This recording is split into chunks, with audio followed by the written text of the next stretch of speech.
जय शिवराय मित्रांनो, शिव सकाळ 7 वाजले सध्या आणि जस्ट मी रिंगकाँग पी ओ बसस्टँडला आलो आणि मला लगेच बस भेटली 7:15ची. तर आता मी रिंगकाँग पी ओवरून चाललो आहे शिमल्याला. तर या व्हिडिओमध्ये मी तुम्हाला हा प्रवास दाखवणार आहे, रिंगकाँग पी ओ टू शिमला.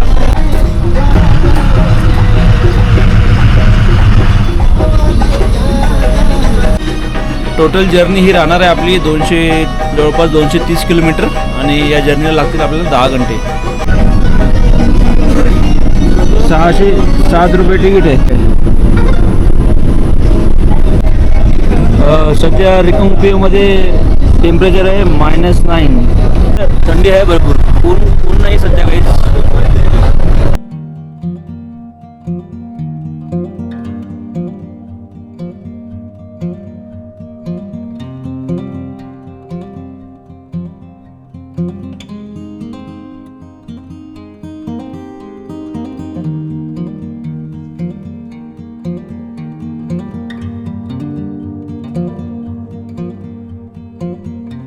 याच सतलज नदीवर मोठा डॅमचं काम चालू आहे इकडे बघा.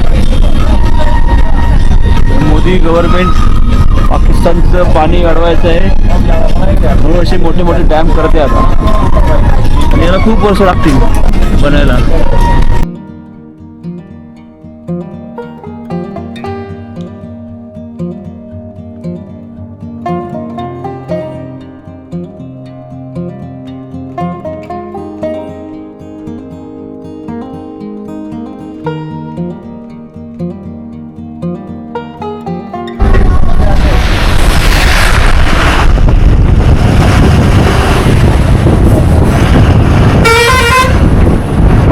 या बसचा रूट आहे वाया रामपूर कुफरी मग जाईल शिमल्याला.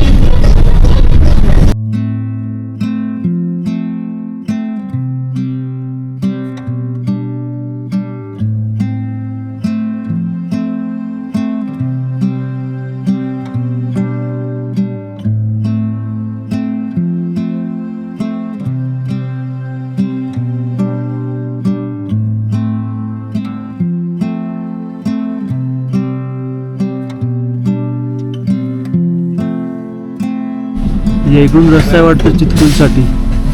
चितकूल, दुमती, रक्षम.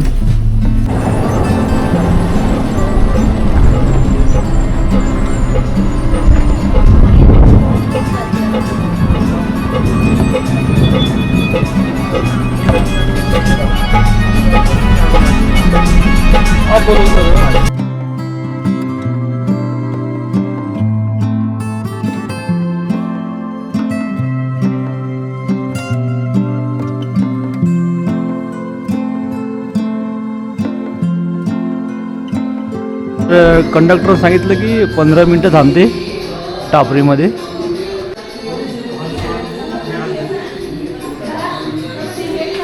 आणि ती पाणी बॉटल दिली एक. तिथे छोटंसं शॉप पण आहे.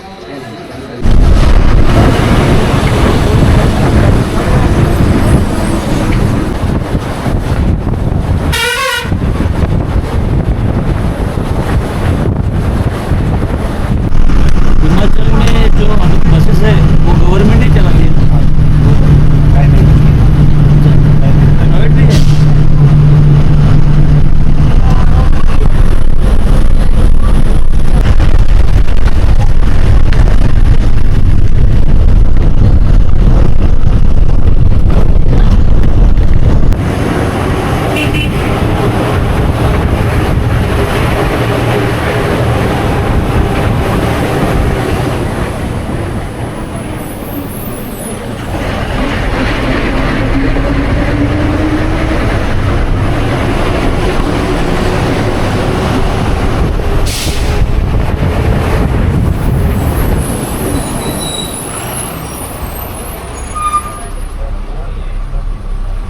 तिथं हाफ टर्निंग केलेली आहे रस्त्याने. आतमध्ये बघा आता 2 गाड्या आल्यात.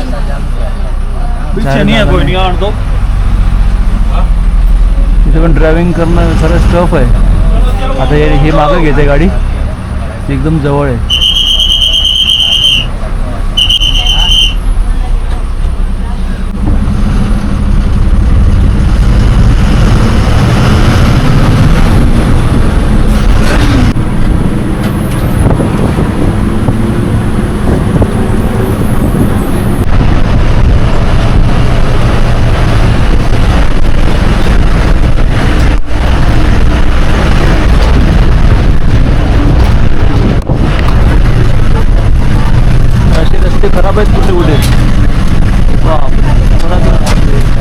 डेंजर झालं आहे रस्ता. एक जर दगड पडला ना की बस विषय संपला.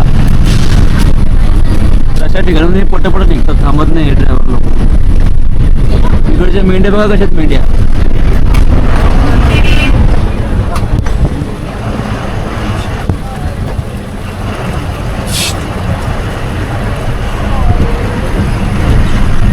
चायनावाले वाटतात ते बोकड.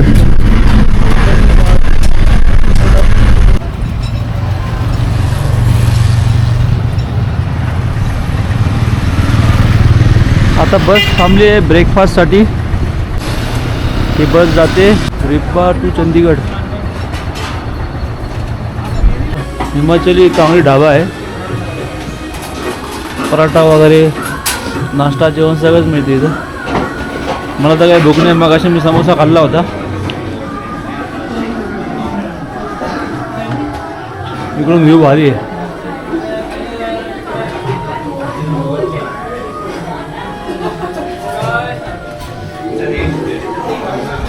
तर बसचं टायर पंक्चर झालं आहे.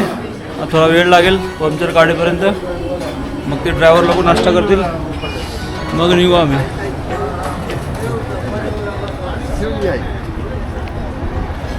इकडच्या कुत्र्याला बघा केस किती असतात.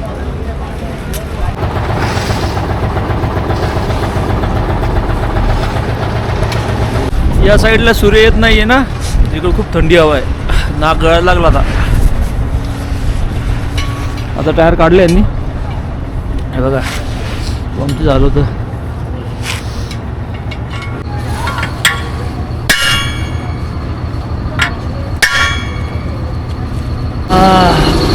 अरे भारी वाटलं एकदम.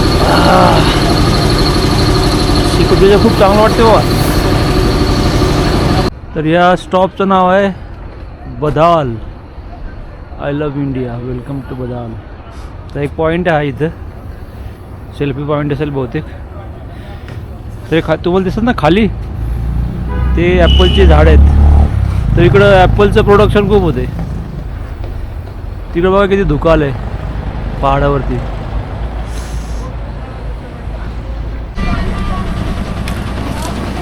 इथे परत बस थांबली. इथे फ्रेश वॉटर आहे. ड्रायव्हर लोक भरून घेतात पाणी.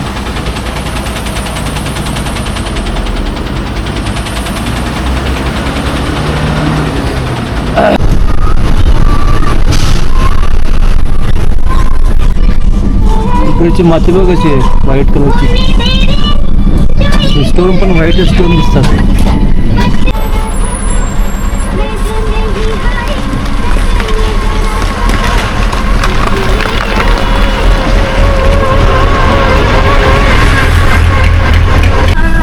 लँडस्लाइड एरिया हा, त्यामुळे पटकन जायला पाहिजे बस.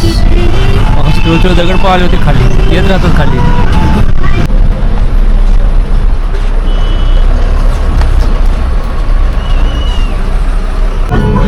इकडून तिकडे लोकांना जायला बघा पूल केलेला आहे.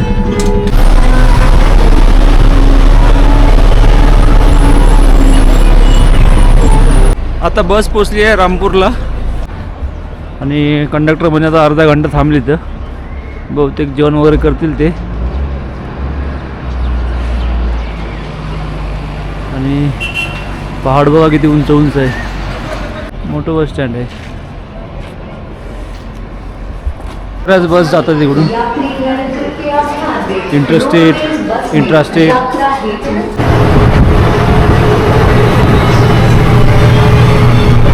आता गाडी हळूहळू वरती जात आहे.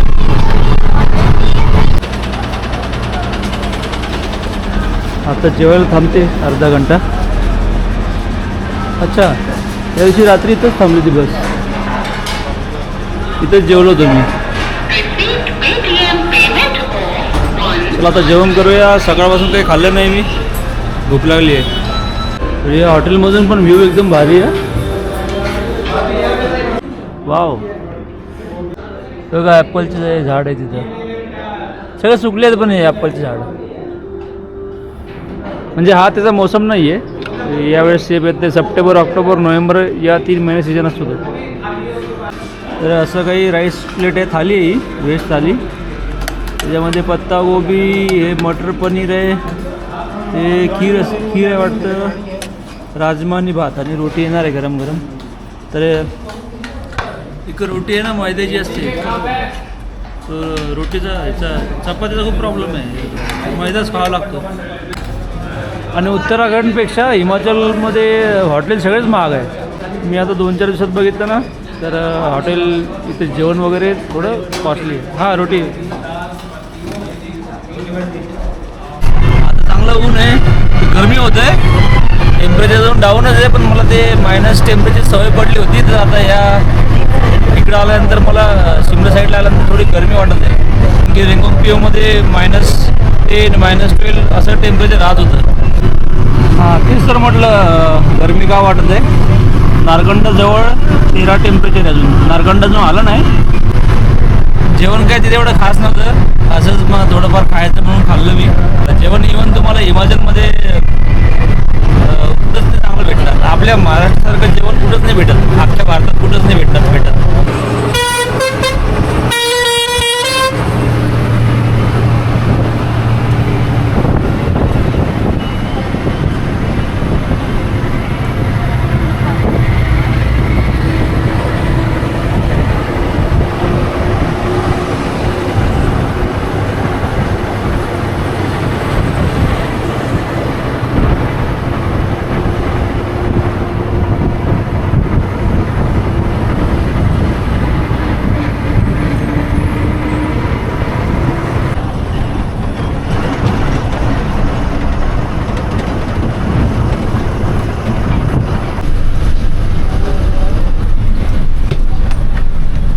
आता नेक्स्ट स्टेशन येणार आहे कुफरी म्हणून आहे, आणि मग कुफरीनंतर 14 किलोमीटर राहते शिमला.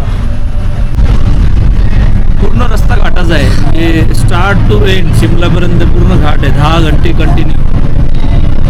तर ज्या 2-3 लेडीजला प्रॉब्लेम पण झाला होता. तिथे हे बैल बघा कसे, बैल गाई आहे का बैल आहे,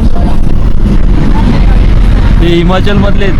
कुफरीला पण बरेच लोक येतात, कारण की शिमल्यामध्ये कसं थोडं कॉस्टली असते सीझनमध्ये, तर बरेचसे लोक कुफरी नारगंडामध्ये पण थांबतात. तिथं थोडं ऑप्शन म्हणजे थोडं चीप आहे.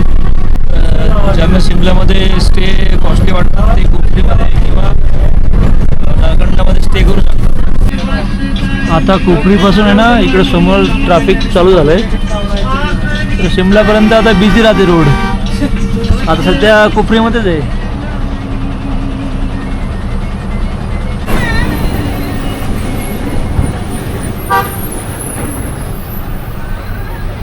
सगळे हॉटेल रेस्टॉरंट हिमाचलमध्ये सगळं तेच आहे.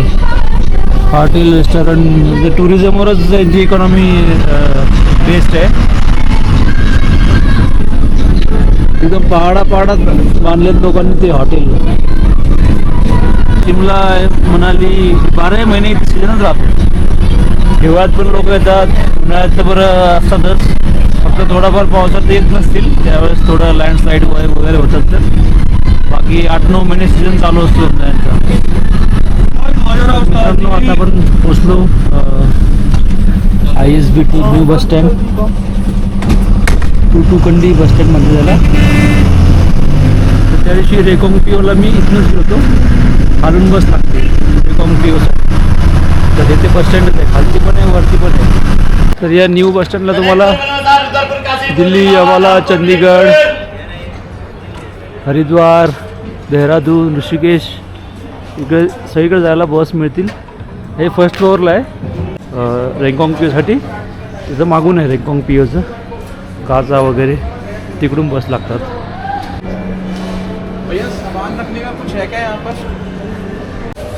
मला रूम सर्च करायची आहे, बघतो आता कुठं मिळते ते पण दाखवतो तुम्हाला रूम वगैरे.